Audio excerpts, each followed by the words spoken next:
आज मैं आपको एक बहुत इम्पोर्टेंट कंसेप्ट कराने जा रहा हूँ जो इस समय इंटरनेशनल इकोनॉमी, पॉलिटी और स्ट्रेटजी का हॉटस्पॉट बना हुआ है। That topic is China's debt trap policy. China's debt trap policy.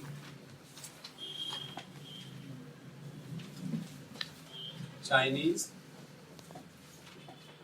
Debt trap policy. China की डेट ट्रैप पॉलिसी क्या है, इसके बारे में किसने बताया? एक बहुत जबरदस्त इंडियन इकोनॉमिस्ट हैं, ब्रह्मा चैतन्या, इनके द्वारा ये थ्योरी दी गई है चाइनीज डेट ट्रैप पॉलिसी, जिस पर पूरा वर्ल्ड अब शोध कर रहा है और ये करेक्ट पाया जा रहा है कि हाँ ये बात है। क्या है ये चाइनीज डेट ट्रैप पॉलिसी? पहले 2 लाइन में ये समझाता हूँ, फिर इसकी बैकग्राउंड से आते हैं। चाइनीज डेट ट्रैप पॉलिसी ये है कि आप किसी भी कंट्री को उसकी लिमिट से एक्सीड डेट दीजिए। जब वो कंट्री उसको वापस ना कर पाए तो अल्टीमेटली उस कंट्री में जो भी इंफ्रास्ट्रक्चर डेवलपमेंट आपने की है उसमें अपने स्टेक्स अचीव करिए और धीरे धीरे इतने बड़े स्टेक होल्डर बन जाइए कि उस कंट्री पर इनडायरेक्टली आपका कंट्रोल होने लग जाए।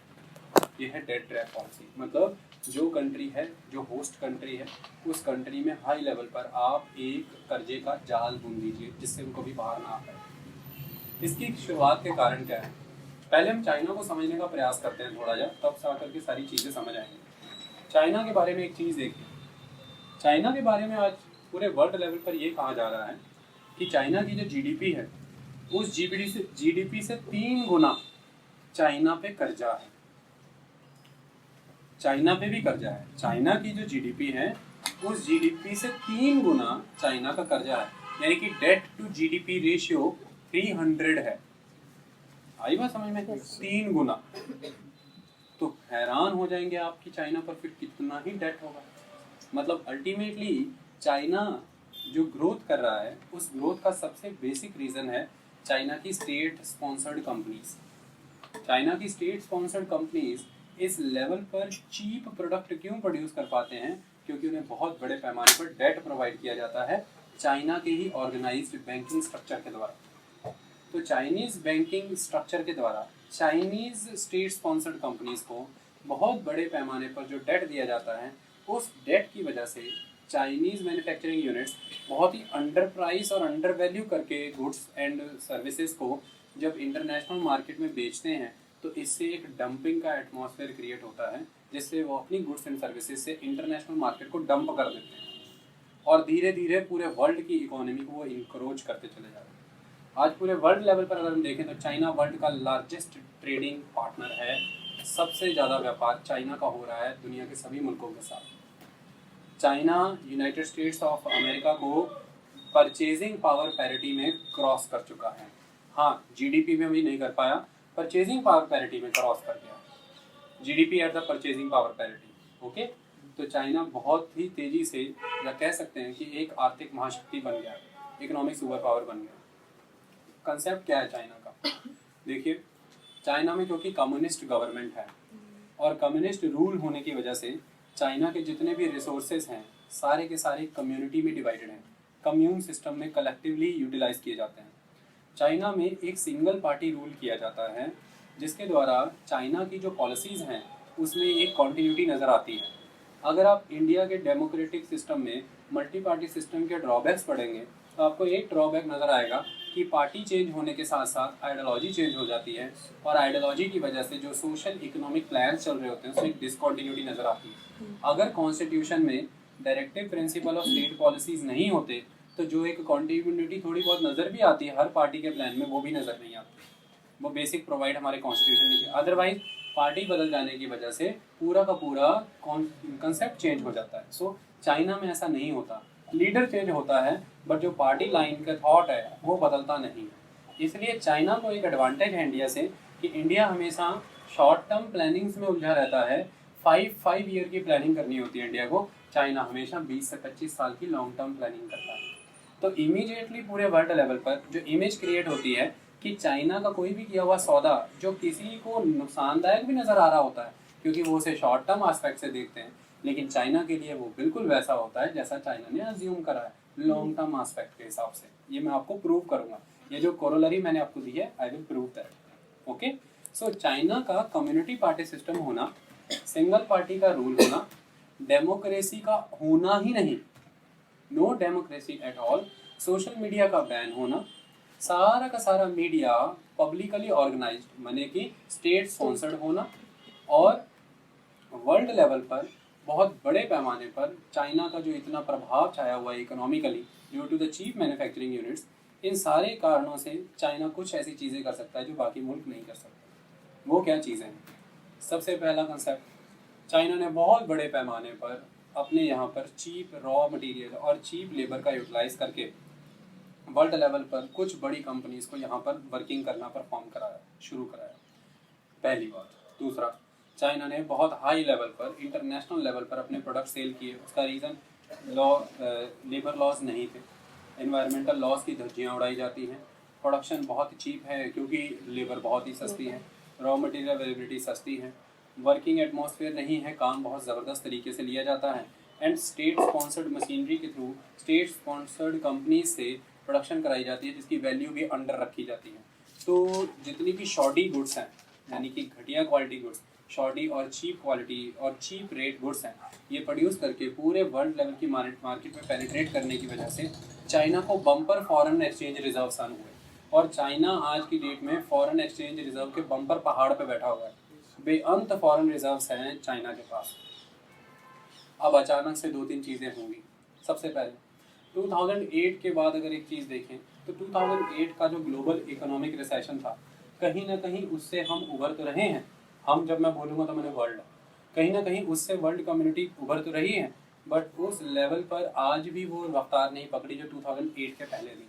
कहीं ना कहीं एक स्टेगनेंसी आ गई है वर्ल्ड लेवल पर, इकोनॉमिक स्टेगनेंट हो चुका है। यूरोप बहुत बड़े पैमाने पर पिछड़ता चला जा रहा है। यूरोप के बड़े बड़े मुल्क जैसे कि ग्रीस हुआ करता था, इटली हुआ करता था, स्पेन हुआ करता था, आज ये पीछे की तरफ बढ़ रहे हैं बहुत बड़े पैमाने पर। कनाडा, अमेरिका, मैक्सिको, ये जो मुल्क हैं इनमें कई तरह की स्टेगनेशंस देखी गई हैं, रुकावटें, स्थिरता देखी गई है, ग्रोथ नहीं ऑब्जर्व हो रही।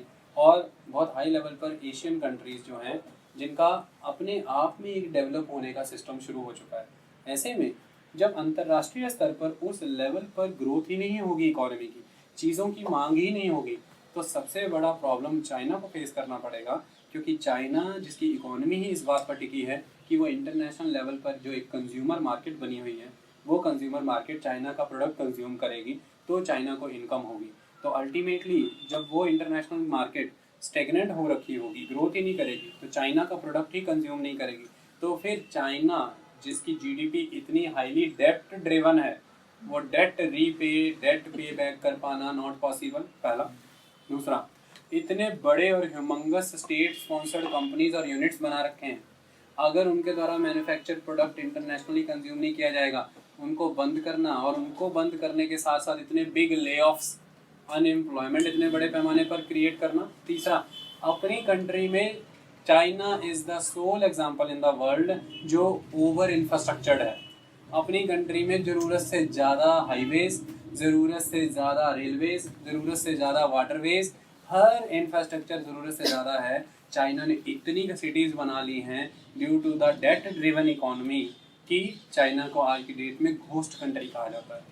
चाइना की majority of the cities ghost cities हो गई, बिल्डिंगें खड़ी हैं, सिटीज़ हैं, एक बंदा नज़र नहीं आता, हर किसी में घोस्ट घूम रहे हैं। ऐसा कहते हैं बंजर, माने बंजर शहर, बंजर बियाबान आपने सुने थे, बंजर शहरों का वर्ड आने वाले समय में आप डेजर्टेड सिटीज सुनेंगे वो चाइना के बारे में। क्यों?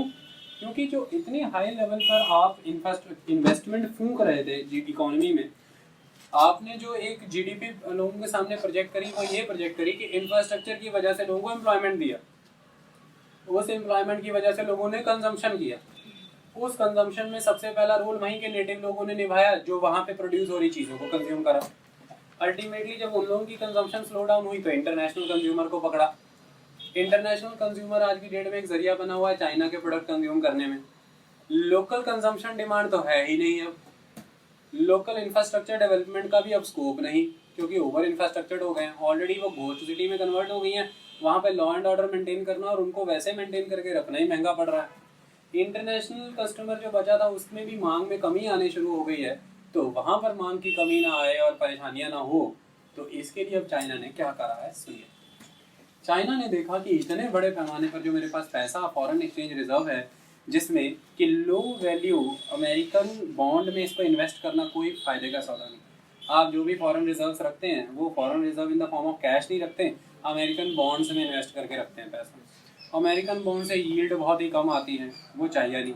जबकि इन्वेस्टमेंट अगर आप रियल एस्टेट में या इंफ्रास्ट्रक्चर में करते हैं तो 9 से 10% मार्केट वैल्यू के हिसाब से आपको ब्याज मिलता है, जिसके तहत आप अपना काम चलाते रहते हैं। तो अब चाइना के सामने बहुत सारे रीजंस थे जिसकी वजह से चाइना ने एक कंसेप्ट शुरू किया, one belt one road initiative.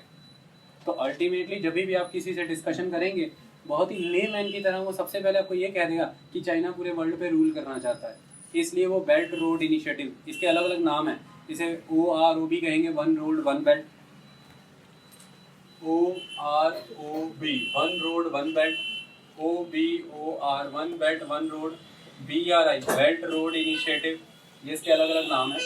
अगर हम एक्सप्लेन करने पर आए वन बेल्ट वन रोड की अगर हम बात करें, ठीक है, तो इसमें सबसे पहले क्या चीज़ आती है, आपने वन बेल्ट के बारे में पढ़ा, तो बेल्ट यहाँ पर क्या है, बेल्ट का मतलब economic belt, economic belt, economic belt मतलब रोड, तो पूरी तरह से सिर्फ और सिर्फ रोड, नो रे मतलब कि पूरी तरह से on the land, no waterways included, it is completely on the land. Okay, अभी इकोनॉमिक बेल्ट का मतलब क्या है, इसको हम क्या कह सकते हैं, इसका दूसरा नाम है silk road economic belt, SREB, silk road economic belt. Clear? तो ये वन बेल्ट वन रोड का एक आर्म हुई, डन। इसके अलावा अगर हम बात करें तो सेकंड, वन बेल्ट के बाद वन रोड, वन रोड, इसका मतलब MSR, maritime, maritime silk road. यहाँ पर वर्ड रोड यूज हुआ है, बट आप कभी भी रोड से कंफ्यूज नहीं करेंगे, it is completely on the water, it is on the oceans, on the seas, so belt is on the land and road is on the water, done। तो one belt one road के दो नाम आपको magazines और हर जगह पे पढ़ने को मिलेंगे, एक SREB silk road economic belt और दूसरा MSR maritime silk road, maritime माने समुंदर, ठीक है। अब ये होता क्या है क्या कंसेप्ट, लगभग 5th सेंचुरी BC, लगभग 5th सेंचुरी BC में बहुत बड़े पैमाने पर जो व्यापारी हुआ करते थे वो चाइना के इन ईस्टर्न रीजन से रोम तक, इटली के रोम तक व्यापार किया करते थे, जिसमें बहुत सारी कंट्रीज इंक्लूड होती थी। अगर मैं यहाँ से एक रोड निकालने का प्रयास करूँ तो रोड कुछ इस तरह से निकलता था जो यहाँ पर आकर के लिंक्स जोड़ता था, ये वो रोड होता था जिसको हम सिल्क रोड कहते हैं। This is the Silk Road, ancient Silk Road. Clear? So concept is हर वे में ये इंडिया से भी कनेक्टेड है। ओके, यहाँ पर एक रोड निकला करता था, इसको उत्तरापथ कहते थे। अगर आप एंशिएंट हिस्ट्री पढ़ेंगे तो यहाँ पर एक उत्तरापथ का रोड मिलेगा। ये उत्तरापथ इस तरह से जाकर के सिल्क रूट से मिल जाता था और फिर यहाँ से रोम तक जाते थे। ग्रीक और रोमन पीपल के साथ हमारा भी तो व्यापार होता था, इस तरह से हुआ करता था। ये क्लियर है आपको? इसके अलावा उस समय में भी व्यापार ऐसे भी होता था, यहाँ से भी आप रोम पहुंचते थे, ठीक है। ये ओशियन रूट था। यहाँ पर आप चाइना के साउथ से शुरू होते थे, वियतनाम और इंडोनेशियन मलेशियन आर्किपेलागो से कनेक्ट होते थे। उसके बाद आप सीधा जाते थे और जिसको हम इंडो चाइना ये कहते हैं, सारा का सारा पेनिनसुला, इसमें आप म्यांमार से कनेक्ट होते थे, बर्मा से। उसके बाद आप बांग्लादेश के चिटागोंग से कनेक्ट होते थे। फिर वहाँ से आप साउथ ईस्ट कोस्ट से कनेक्ट होते थे इंडिया के। उसके बाद आप वेस्टर्न कोस्ट से कनेक्ट होते थे, यहाँ पे सूरत और बड़ौच है जहाँ पे मैंने पॉइंट बनाया है। इसके बाद आप सीधा जा करके ये जो पाकिस्तान ईरान का इलाका है यहाँ पे कनेक्ट होते थे। यहाँ से एक ब्रांच जाती थी पर्शियन गल्फ, सेकंड ब्रांच यहाँ से निकलती थी गल्फ ऑफ अदान में जाती थी, और गल्फ ऑफ अदान से ये रेड सी होते हुए यहाँ पर फिर इजिप्ट में ओवर द लैंड ट्रेड करके वहाँ से फिर मेडिटेरेनियन सी का प्रयास इस्तेमाल करके ऊपर से लैंड के थ्रू फिर आप फिर रोम पहुँचते थे। तब बहुत बड़े पैमाने पर ये रेड सी और पर्शियन गल्फ का इस्तेमाल होता था। क्यों? क्योंकि 5th सेंचुरी BC की बात कर रहा हूँ, तब अफ्रीका के नीचे से आने जाने वाला रास्ता तो किसी को पता ही नहीं था, क्योंकि ये तो फाइंड आउट किया है वास्को डी गामा ने 1498 में, 1498 AD। वर्ल्ड लेवल पर इस रूट का किसी को पता ही नहीं था कि ऐसा भी कुछ हो सकता है। अल्टीमेटली रूट कौन सा फॉलो किया जाता था? This one. तो इसीलिए बाद में 19th सेंचुरी AD में डेवलप्ड वर्ल्ड की डेवलप्ड सरकारों ने बोला कि क्यों नहीं वही पुराना रूट यूज करते, हम अफ्रीका से घूम के जाते हैं। तो फिर यहाँ पे स्विस कनाल बना दी कि ओवर द लैंड ना जाना पड़े, यहीं से जाना पड़े स्विस कनाल। तो आज की डेट में ओल्ड मैरीटाइम सिल्क रूट को हम स्विस कनाल के थ्रू एक्सेस करते हैं। क्लैरिटी? ये है एंशियंट सिल्क रूट जो चाइना ने उस टाइम पर, चाइना ने नहीं, ये वर्ल्ड के सारे रूलर ने मिलकर डेवलप किया था और बहुत लंबे समय तक इस पर भारत का कब्जा था। भारत के कुषाण राजा कनिष्क ठीक यहाँ जम्मू कश्मीर का ये इलाका ऑक्यूपाई करके बैठे हुए थे और यहाँ पर उनका टोल नाका होता था। रोम से आने वाला सारा सामान ईस्ट और ईस्ट से जाने वाला सारा सामान रोम तक, सबको बीच में हमें नाका देके जाना पड़ता था। अगर कोई हमारे साथ प्रॉब्लम क्रिएट करता था, सिल्क रोड बैन हो जाता था उसके लिए। मतलब we were the most influential power of the silk road. तो हमारे एंशिएंट कल्चर का पार्ट है ये सिल्क रोड। आई बात समझ में? आज की डेट में से काराकोरम हाईवे कहा जाता है, जिसे डेवलप किया जा रहा है सरकारों की तरफ से। ठीक? तो मुद्दे की बात क्या है कि चाइना ये तर्क देता है कि वो जो लॉस्ट हेरिटेज थी, मैं उसको दोबारा से डेवलप कर रहा हूँ, ये उसका पहला रीजन। दूसरा, चाइना ये कहता है कि जो कल्चर था मैं उसे रिजुविनेट कर रहा हूँ, तो I am rejuvenating the lost culture. तो मैं हेरिटेज को प्रिजर्व कर रहा हूँ, मैं कल्चर को रिजुविनेट कर रहा हूँ, जबकि पूरे वर्ल्ड को पता है ऐसा कुछ भी नहीं है। तो चाइना क्या कर रहा है, अब मैं आपको समझाता हूँ। आपको जान करके कोई हैरानी की प्रॉब्लम की बात नहीं होनी चाहिए कि आज की डेट में पिछले कम से कम 5-7 सालों में चाइना से जर्मनी के ड्यूइसबर्ग तक एक रेल चलती है जिसको 14 दिन लगते हैं वहां पहुंचने में। चाइना से ड्यूइसबर्ग तक रेल चलती है जिसको 14 दिन लगते हैं वहां पहुंचने में। तो ऑलरेडी वो रेलवे लाइन है। अब इस one belt one road initiative के तहत चाइना से स्पेन के मैड्रिड तक ट्रेन चलाई गई है जो ठीक 14 दिन में पहुंचती है। तो मैंने चाइना अपनी जियान इलाके से मैड्रिड तक बाय ट्रेन पहुंचता है, पिछले 1.5 साल से ये हो रहा है। तो इसका फायदा चाइना को क्या हुआ है कि the very important reason for the one belt one road initiative is economic integration. ये भी चाइना कहता है कि ये इकोनॉमिक इंटीग्रेशन के लिए है। मतलब बाय सी अगर आपको सामान स्पेन के मैड्रिड तक ले जाना है, look at the route, it is a very lengthy route first, so it is a very costly route. Second one is कि जो sea time maritime navigation है बहुत रिस्की है, क्योंकि पायरेट्स बहुत फेमस है, अफ्रीका के सोमालियन पायरेट्स एंड सबसे बड़े पैमाने पर Caribbean pirates, they are very famous. इसके अलावा अगर आप देखें तो ये जो इलाका है मोरक्को अल्जीरिया का, इसे मगरेब का इलाका कहा जाता है और यहाँ पर एक कम्युनिटी रहती है barbarian community, they are also very big pirates. This region is also famous for the piracy. तो रास्ते में जहाज लूटे जाते हैं, इतने बिग जहाज होते हैं उनके कि बम गोले से जहाज उड़ा भी देते हैं कई बार। सो द कंसेप्ट इज कि this region is not safe, safety issue. Second, very costly, energy requirement is very high, very lengthy. 6-6 महीने शिप को पहुंचने में ही लग जाते हैं, 4-4, 5-5, 6-6 महीने कंसाइनमेंट पहुंचने में लग जाते हैं।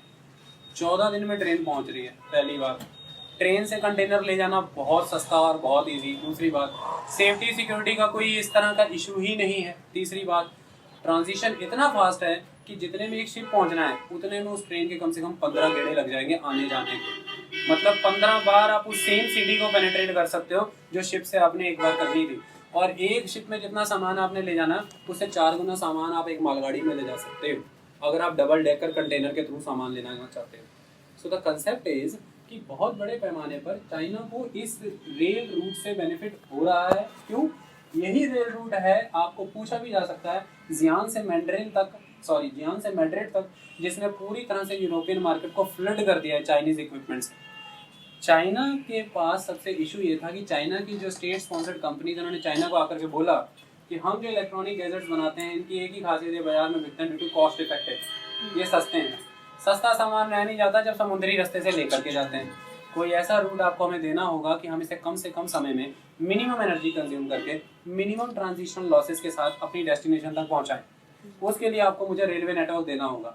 जब से ये 2 साल से ये नेटवर्क शुरू हुआ है तब से अमेरिकन यूरोपियन मार्केट को पूरी तरह से रिवेज करके रख दिया है चाइनीज इक्विपमेंट से, चाइनीज प्रोडक्ट में, और यूरोप में हाहाकार मची हुई है, यूरोप रो रहा है इस टाइम पर।